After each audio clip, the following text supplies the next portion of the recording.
Welcome forward to day 29 of our reflections on St. Joseph. And the theme of today is hope of the sick.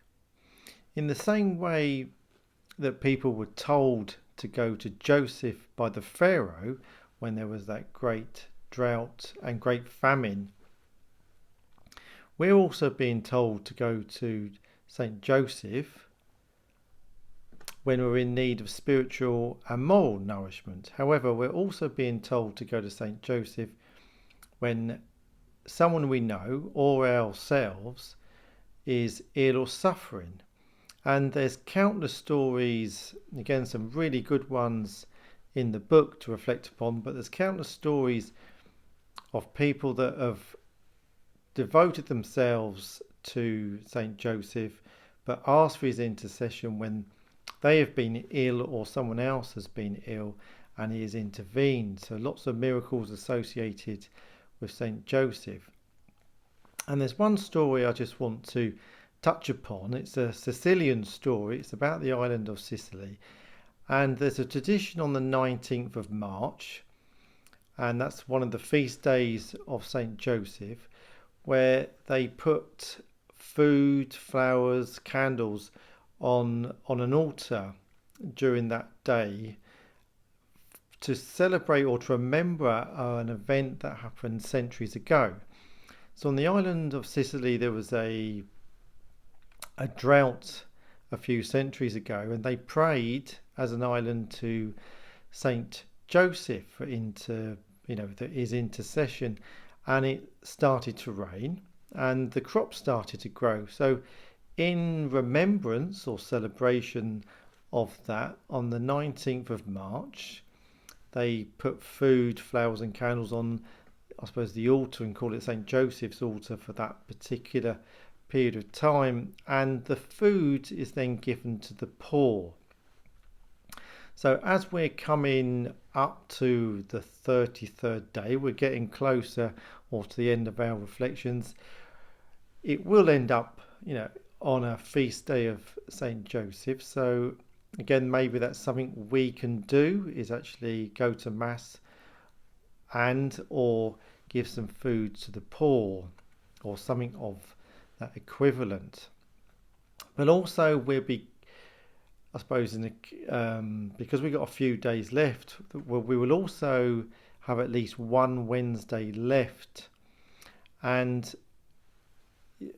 there's a tradition within the church that the days of the week have a particular theme. So Sunday's theme is the resurrection. Monday's is those in purgatory. Tuesday is associated with the angels. Thursday is associated with the Eucharist. Friday with the Passion of our Lord. Saturday is Our Lady. And going back to Wednesday, the theme is normally, it's St. Joseph. It's a tradition that sometimes, not many people know about, and actually we've forgotten about.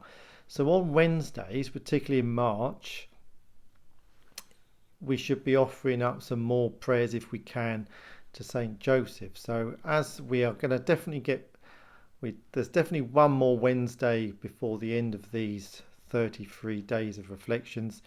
So on that Wednesday, if we think about maybe doing something a bit extra, praying a bit more to St. Joseph, asking for his intercessions for other people who might be ill or ourselves, and possibly giving something to the poor.